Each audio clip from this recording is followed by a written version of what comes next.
The product of a positive integer and -1, देखो क्या कहा रहा है, पॉजिटिव इंटीजर, तो पॉजिटिव इंटीजर को हमने क्या कर दिया 1 मान दिया, कुछ भी मान सकते हैं, एंड -1 का प्रोडक्ट, मतलब इनको मल्टीप्लाई करने पर क्या आएगा, जब भी हम प्लस और माइनस को मल्टीप्लाई करते हैं तो आंसर क्या आ जाएगा नेगेटिव। तो 1 हमारा माइनस हमारा क्या हो जाएगा, यहाँ पर आंसर हो जाएगा क्या होगा नेगेटिव में, क्योंकि पॉजिटिव इंटीजर नहीं दिया यहाँ पे कि पॉजिटिव इंटीजर क्या है, तो हमें नहीं पता कि -1 है कि पॉजिटिव इंटीजर। अगर यहाँ पे मान लो 20 होता और -1 होता तो हमारा आंसर क्या था -21, ठीक है। तो हमारा आंसर यहाँ पे नेगेटिव हो जाएगा कि जो आंसर आएगा वो किस में आएगा, नेगेटिव में आएगा।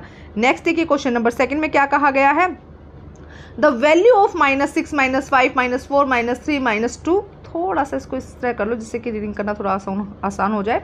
मल्टीप्लाई 0 + 1 2 3 4 इन सबको मल्टीप्लाई करना है। तो देखो इतनी बड़ी कैलकुलेशन है, इसको सॉल्व करना बिल्कुल भी मुश्किल नहीं है। क्यों नहीं है, क्योंकि यहाँ पे हमें आपको दिख रहा है कि 0 दिया है और हम किसी भी नंबर को अगर 0 से मल्टीप्लाई करते हैं तो हमारा आंसर क्या आ जाता है 0, तो सी आंसर यहाँ पे करेक्ट हो जाएगा। क्वेश्चन नंबर 3 देखिए क्या कहा गया है, the measure of a complement of the angle 40 का हमें क्या करना है, कॉम्प्लीमेंट एंगल लेना है। तो आपको ये पता होना चाहिए कि कॉम्प्लीमेंट एक पेयर होता है कॉम्प्लीमेंट एंगल का, तो उनका सम कितना होता है 90 डिग्री। जैसे कि ये है, देखो ये वाला, ये एक सेकेंड, जैसे कि ये देखो ये जो एंगल है, ये वाला एंगल, अब ये क्या है, एक दूसरे के कॉम्प्लीमेंट है, तो इन दोनों कॉम्प्लीमेंट एंगल का जो सम होगा वो कितना होता है 90 होता है। आपको ये ध्यान रखना है 90। तो हमें पता है कि दोनों का सम 90 है, एक 40 दिया है तो दूसरा क्या होगा 90 में से माइनस कर दो तो 50। सी आंसर हमारा यहाँ पे करेक्ट हो जाएगा। बस आपको याद क्या रखना है, कॉम्प्लीमेंट एंगल का सम कितना होता है 92 कॉम्प्लीमेंट एंगल्स का, ठीक है। उसके बाद नेक्स्ट क्वेश्चन का क्या कहा गया, देखो question number 4, the sum of the 2 supplementary angle. अब देखो कॉम्प्लीमेंट्री का 90 था तो सप्लीमेंट्री एंगल का सम कितना होता है 180। आपको ये कुछ चीजें याद करनी है, 2 सप्लीमेंट्री एंगल्स का सम कितना होता है 180, तो बी आंसर यहाँ पे करेक्ट हो जाएगा। नेक्स्ट देखते हैं क्वेश्चन नंबर 5, यहाँ पर देखते हैं क्वेश्चन नंबर 5 में क्या कहा गया, area of a rectangle of length L and breadth B।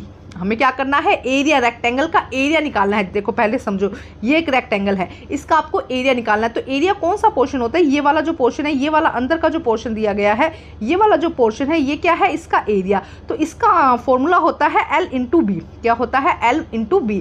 अगर आपको इसका पैरामीटर पूछ लिया जाए तो पैरामीटर क्या होता है, इसकी वॉल्स जितनी भी है, तो पैरामीटर में क्या हो जाएगा 2 × L + B, ये इसका पैरामीटर हो जाएगा। लेकिन अभी यहाँ पे क्या पूछा है एरिया, तो हमें क्या निकालना है, अंदर इसके अंदर कितनी जगह है, तो इसका आंसर क्या हो जाएगा A, L × B हमारा यहाँ पे A आंसर हो जाएगा। नेक्स्ट क्वेश्चन देखते हैं। अब देखो parameter of a square, square हमको क्या करना है, स्क्वायर का पैरामीटर। तो अभी मैंने बताया पैरामीटर क्या होता है, साइड्स, कितनी साइड्स हैं, इसकी 4 साइड्स है और चारों ही साइड्स इक्वल है, तो हम करेंगे 4 × A। माना कि इसकी एक साइड A है, ये भी A होगी, ये भी A होगी, ये भी A होगी, तो क्या हो गया 4 × A।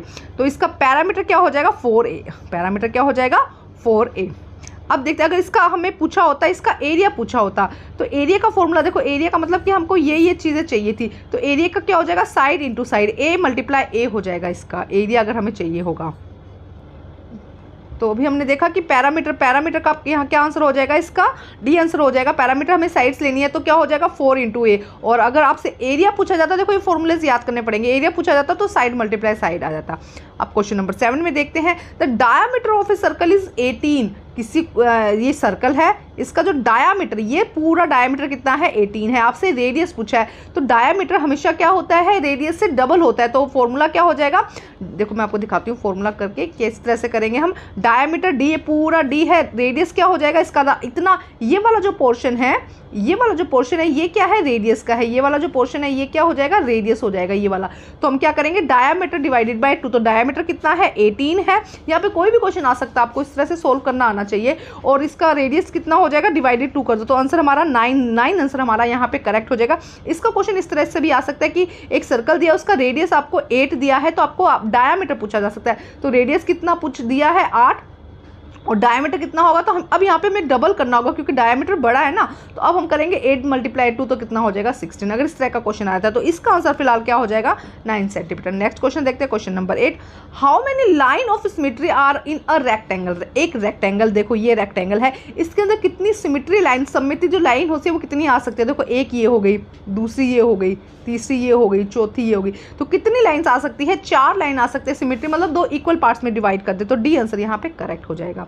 क्वेश्चन नंबर 9 देखिए, how many line of a symmetry are a scalene triangle. एक स्क्लेन ट्राइंगल क्या होता है, जिसकी कोई भी साइड इक्वल नहीं होती। मान लो कि ये साइड, ये ट्राइंगल है, अब इसके अंदर तुम कितनी सिमेट्री लाइंस ले सकते हो। तो देखो जो सिमेट्री कब आएगी, जब लाइंस इक्वल होंगी। तो अगर तुम कहीं से भी इसको कट करो तो तुमको क्या नहीं मिलेगी, इसकी कोई भी सिमेट्री नहीं मिलेगी। तो इसका आंसर हो जाएगा 0 लाइन्स है, बी ऐसा करेक्ट आंसर हो जाएगा कि स्क्लेन ट्राइंगल में कोई भी ऐसी लाइन नहीं खींच सकते जिसमें क्या हो, सिमेट्री हो। नेक्स्ट क्वेश्चन देखो, question number 10, which of the following letter reflection line with the symmetry above the vertical mirror. देखो ये हमने मिरर रख लिया, क्या कह रहा है कि एग्जैक्ट वैसे ही दिखेगा। जिसको बी हम रखते हैं तो हमें मिरर में इस तरह से दिखेगा, सी रखा तो हमको इस तरह से दिखेगा, वी रखा तो हमें इस तरह से दिखेगा, और अगर हमने एल रखा तो हमको इस तरह से दिखाता। इनमें से कौन सा है जो मिरर में आपको क्या करने पर रिफ्लेक्ट लाइन, सिमेट्री लाइन मतलब सेम वैसे ही दिखेगा। तो सी आंसर, देखो वी आपको मिरर में भी ऐसा ही दिख रहा है तो सी सिमेट्री हो जाएगी। तो सी आंसर यहाँ पे क्या हो जाएगा, करेक्ट आंसर क्या हो जाएगा, वी सी का। तो देखोगे तो ऐसा दिखेगा, लेकिन ऑप्शन सी यहाँ पे करेक्ट हो जाएगा। नेक्स्ट देखते हैं क्वेश्चन नंबर यहाँ पर 11। क्वेश्चन नंबर 11 में देखो क्या कहा गया है, व्हेन 0 इज डिवाइडेड बाय -10, 0 को हमें क्या करना है, -10 से डिवाइड करना है। देखो ये क्वेश्चन बन गया, क्या करना है हमको, 0 को -10 से डिवाइड करना है। तो आंसर क्या आएगा, माइनस में आएगा। एक बात याद रखो, 0 को किसी भी नंबर से मल्टीप्लाई करो, किसी भी नंबर से डिवाइड करो, आंसर हमेशा क्या आता है, 0 आता है। तो डी आंसर यहाँ पे करेक्ट हो जाएगा। क्वेश्चन नंबर 12 देखिए, the mean of a number 10, 20, 30, 40, हमें मीन निकालना है। तो मीन निकालने के लिए क्या करते हैं, जितने भी नंबर दिए उनको पहले सम करेंगे। देखो हमने इनको सम किया और टोटल कितने नंबर है, 1 2 3 4 है ना, तो 4 से डिवाइड करेंगे तो सम करेंगे तो 100 आएगा, 100 को 4 से करेंगे तो 25। तो हमारा सी आंसर यहाँ पे क्या हो जाएगा, करेक्ट हो जाएगा। अब है सेक्शन बी। सेक्शन बी लेते 2 से 7 क्वेश्चन है, हर क्वेश्चन 2 मार्क्स का है, टोटल 12 मार्क्स के हैं। सेक्शन बी दिया गया है, 2 से 7 क्वेश्चन है और हर क्वेश्चन कितने मार्क्स का है, 2 मार्क्स का, टोटल 12 मार्क्स के। एक बार रिपीट कर दिया। अब देखो यहाँ पे क्वेश्चन बहुत ही आसान है बट समझने वाले क्वेश्चन है, थोड़ा सा इनलार्ज करते हैं। क्वेश्चन नंबर 2 देखिए क्या कहा गया, फिलिंग द ब्लैंक्स, आपको ग्रेटर देन स्मॉलर देन बताना है। -3 और -4 में से बी कौन सा। देखो हम इस लाइन में बढ़ते हैं, हम यहाँ पे जिस तरह से बढ़ रहे हैं वो क्या हो जाते हैं, बड़े नंबर होते हैं। तो -1 -2 -3 और -4। तो देखो -3 आपको लाइन में इस तरफ दिखेगा, जो भी इस तरफ नंबर है वो बढ़ते जाएंगे। देखो 1 2 3 ना, तो -3 यहाँ पे क्या हो जाएगा, ग्रेटर देन हो जाएगा और -4 यहाँ पे छोटा हो जाएगा। ठीक है, अब 6 और -20 में से भी कौन था, तो 6 क्या है, पॉजिटिव इंटीजर है और -20 क्या है, नेगेटिव। तो 6 ऑब्वियसली यहाँ पे क्या हो जाएगा, बड़ा हो जाएगा। नेक्स्ट देखते हैं क्वेश्चन नंबर, थोड़ा सा इसको हम करते हैं, 1 सेकेंड। अब देखो यहाँ पे दिया गया question number 3, find the mode of the following data. हमें क्या निकालना है, मोड निकालना है। मोड क्या होता है, अगर एक सीक्वेंस दिया गया, आपको एक नंबर दिया गया तो उसके अंदर से वो नंबर सबसे ज़्यादा बार आया है वही मोड होता है। तो देखो पहले हम इनको, इसके लिए हम क्या करते हैं, पहले इसको अरेंज करते हैं। हालांकि हम यहाँ से देख सकते हैं, देखो 26 26 26 28 2 टाइम्स आया तो ये नहीं हो जाएगा। उसके बाद में 23 भी 2 टाइम्स आया, ये भी नहीं हो जाएगा। 21 एक टाइम आया, 25 भी एक, तो 26 देखो एक ये रहा, एक ये रहा और एक ये, तो 26 होगा, सीधा निकालते हैं। लेकिन करने का कैसा मेथड है वो भी मैं बताती हूँ। अरेंज द गिवन डाटा, हमें क्या करना है, इसको अरेंज करना है। हमें क्या करना है, छोटे से लेके बड़े में अरेंज करना है। 22 देखो 22 23 23 24 25 26। अब यहाँ पे देखो 26 कितनी बार दिया गया है, 26 3 टाइम्स दिया गया है, बाकी सब नंबर 2 टाइम्स दिए गए हैं। तो देखो hence occurs the greatest number is number of times is 3 times. 26 को कितनी बार दिया गया है, 3 टाइम्स। तो सबसे ज़्यादा बार कौन सा दिया गया, 26। तो यहाँ पे हमारा आंसर क्या हो जाएगा, हमारा आंसर यहाँ पे हो जाएगा 26। नेक्स्ट देखो मोड इसी तरह से निकाला जाता है। नेक्स्ट क्वेश्चन क्या कहा गया है, देखो draw a figure having a infinity number of the line of the symmetry. एक ऐसी फिगर आपको ड्रॉ करनी है जिसके अंदर आप क्या कर सकते हैं, इन्फिनिटीज लाइन बना सकते हैं। तो आपको क्या करना है, एक सर्कल को ड्रॉ कर दीजिए। अब इसको हम वेरीफाई कर देते हैं। देखो किस तरह से, ये सिमेट्री हो गई, ये सिमेट्री हो गई, ये सिमेट्री हो गई, ये सिमेट्री होगी। इसके अलावा कितनी भी आप इसके अंदर लाइन्स खींच सकते हैं जो क्या होगी, सिमेट्री होगी एक दूसरे से। तो यही आपको बताना था। तो वो क्या हो जाएगा, इस सर्कल यहाँ पे ड्रॉ भी करके दिखाना होगा आपको। सिर्फ सर्कल ड्रॉ करके दिखा दीजिएगा कि सर्कल ऐसा है जिसके अंदर इन्फिनिटीज नंबर ऑफ सिमेट्री होती है। अब हम देखते हैं क्वेश्चन नंबर 5। क्वेश्चन नंबर 5 में क्या कहा गया है, देखो फाइंड द एरिया, हमको निकालना है area of A triangle. Triangle ये रहा, ट्राइंगल का एरिया निकालना है। हुज बेस हाइट, और जिसकी बेस क्या है, बेस यहाँ पे है 12 सेंटीमीटर और हाइट कितनी है 7 सेंटीमीटर। तो हमें क्या निकालना है इसका, हमें देखो इस तरह से, देखो मान लो ये ट्राइंगल लिया हमने, इसका क्या कहा गया है, इन्होंने बेस बता दिया 12 सेंटीमीटर और हाइट कितनी बता दी 7 सेंटीमीटर। तो इसका हमें एरिया निकालना है, ये जो एरिया है ना ये निकालना है। तो इसका फॉर्मूला आपको याद करना होगा, 1/2 मल्टीप्लाई हाइट एंड बेस, ये इसका फॉर्मूला है। तो हमें हाइट दी गई है, बेस दिया गया, हम क्या करेंगे 1/2 इंटू 7 इंटू 13, 13 यहाँ पे 12 हो जाएगा क्योंकि 12 सेंटीमीटर दिया गया, लिखते हुए गलती हुई है। और जब इसको सॉल्व करेंगे किस तरह से सॉल्व किया देखो मैं बताती हूँ। 1/2, एक सेकेंड, 1/2 इंटू 7 इंटू 12, यहाँ पे 12 होगा बेटा, ठीक है। अब इसको सॉल्व किया तो 6 आया और 7 6 42 सेंटीमीटर स्क्वायर, ये क्या है सेंटीमीटर स्क्वायर है, ठीक है। तो ये क्वेश्चन नंबर 5 बहुत ही आसान है, बस आपको फॉर्मूलेज इन क्वेश्चंस के आने चाहिए। क्वेश्चन नंबर 6 देखिए क्या कहा गया है, देखो क्वेश्चन नंबर 6 में क्या कहा गया है। Find the angle X which are equal to the complement angle. वो क्या कह रहा है, एक ऐसा एक्स एंगल निकालो जो अपने कॉम्प्लीमेंट एंगल के इक्वल हो। तो मान लिया कि वो एंगल एक्स है, इसका कॉम्प्लीमेंट एंगल इक्वल है, तो वो भी क्या हो गया एक्स, और कॉम्प्लीमेंट एंगल का सम कितना होता है 90। क्वेश्चन को समझो क्या कहा, उसने एक एंगल एक्स कहा है जो अपने कॉम्प्लीमेंट एंगल के इक्वल है। तो देखो ये दोनों एंगल इक्वल हो गए, तो 2x इक्वल क्या हो गया 90, x इक्वल क्या होगा 90 डिवाइडेड बाई 2 इक्वल 45, मतलब x की वैल्यू कितनी हो गई 45। किस तरह सॉल्व करेंगे इसको, let's the measure of a required angle is x degree, हमने x मान लिया। So we know that the sum of the measure of the complementary angle pair is 90। तो देखो अभी मैंने सॉल्व करके दिखाया, उस तरह से सॉल्व करेंगे और x की वैल्यू यहाँ पे कितनी आ जाएगी 45। क्वेश्चन नंबर 7 देखते हैं क्या कहा गया है।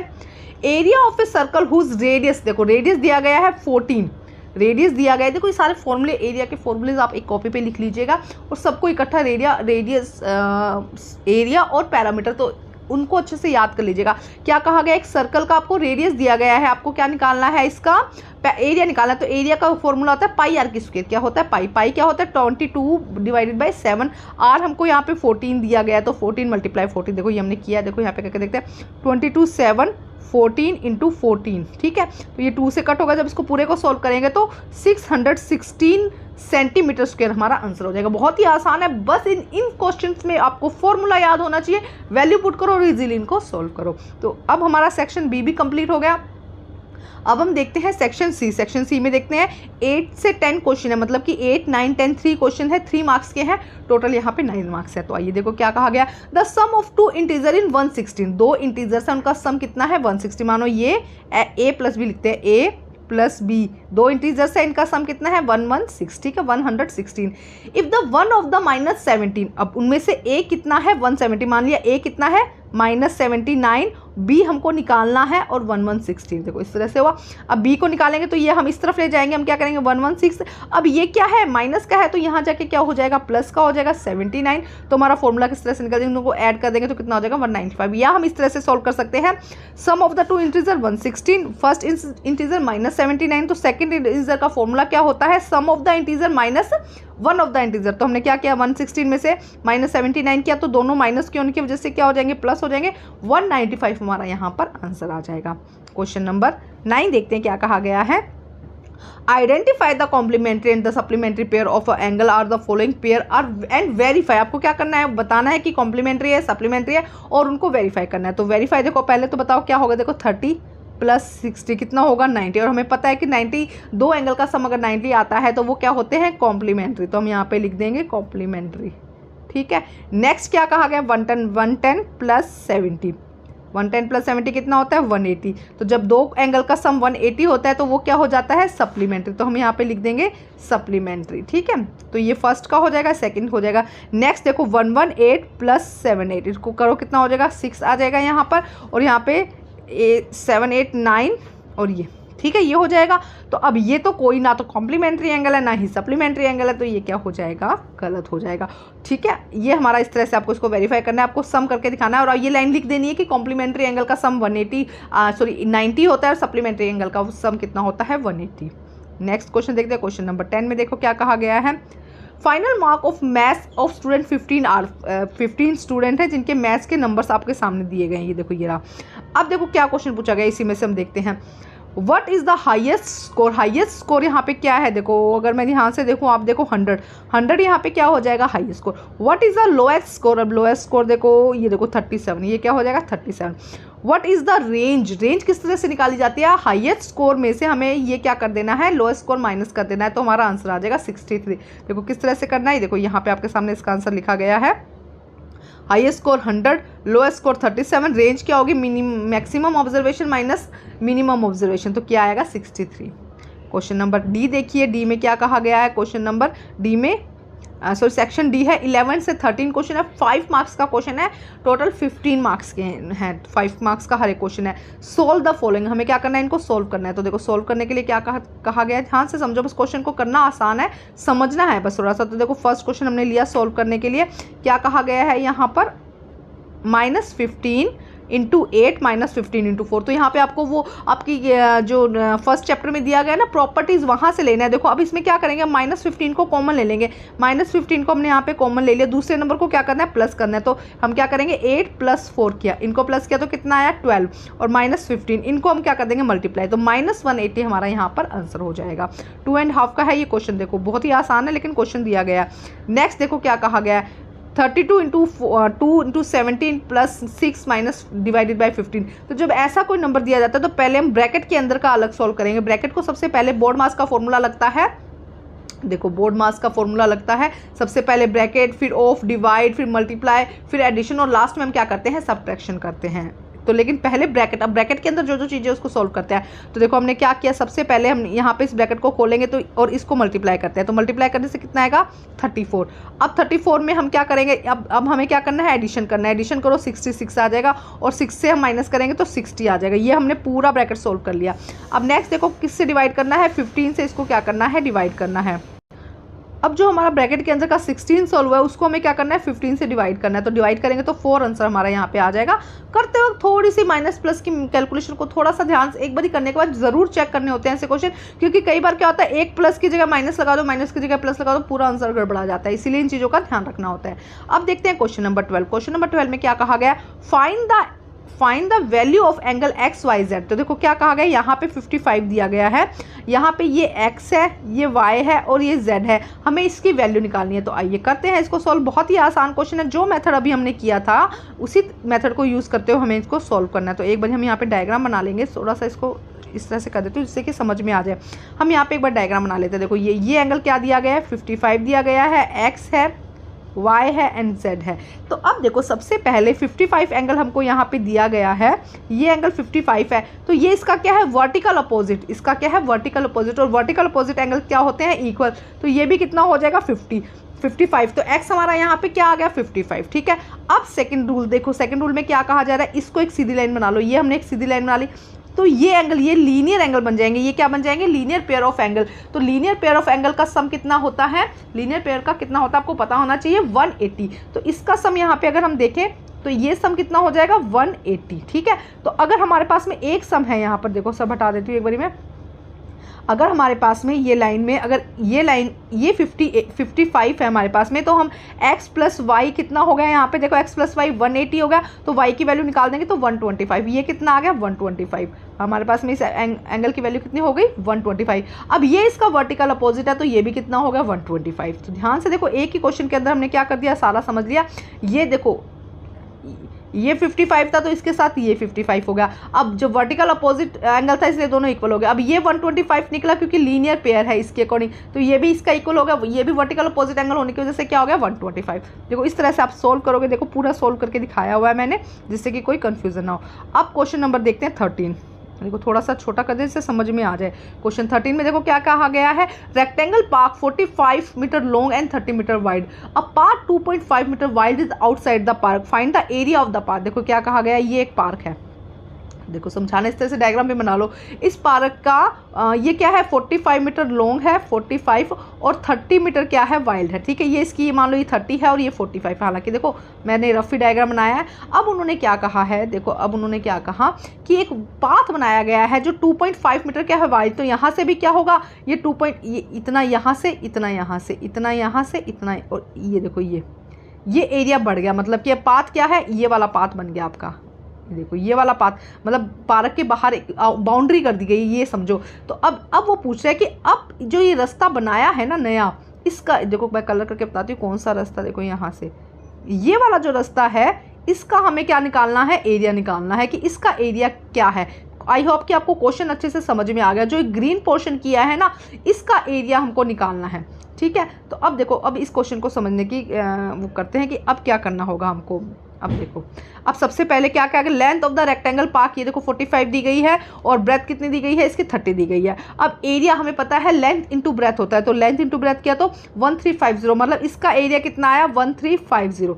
अब उसने क्या कहा, अब हम पूरे का निकालते हैं ये, तो ये देखो 45 तो ये था, प्लस 2.5 यहाँ से हो गया, प्लस 2.5 मतलब 5 प्लस हो गया, तो अब कितना होगा 45 प्लस 2.5 मतलब 50। अब ये टोटल लेंथ कितनी हो गई 50। इसी तरह से ये टोटल लेंथ कितनी होगी 35, ठीक है, ये टोटल लेंथ कितनी होगी 35। इतना समझ में आ गया। अब देखो करते हैं आगे, आगे करते हैं थोड़ा सा। अब देखो, अब हमारे पास में अब फिर वही फॉर्मूला लगाएंगे, एल प्लस बी का फॉर्मूला लगाएंगे। देखो एल प्लस बी किया हमने यहाँ पर, देखो कितना आया 1 से, अब इसका फॉर्मूला इसका जो एरिया कितना आया 1750, मतलब ये बाहर की तरफ का जब हमने लगाया तो हमारे पास जो एरिया था 1750 आया, और पहला हमारे पास में कितना आया था 1350। अब देखो उसको सबको हटा देती हूँ। अच्छा, अब देखो ये 50 मल्टीप्लाई बाय 35 किया तो 1750 आया था। अब एरिया ऑफ पाथ, अब ये वाला हम इसमें से बाहर वाले के अंदर से अगर अंदर वाला माइनस कर देंगे तो हमारा सिर्फ बाहर वाला ही आ जाएगा। तो हमने क्या किया 175 में से 1350 माइनस कर दिया तो 400, पाथ का हमको एरिया पता चलेगा कितना आया 4 मीटर स्क्वायर। आंसर हमारा आ गया।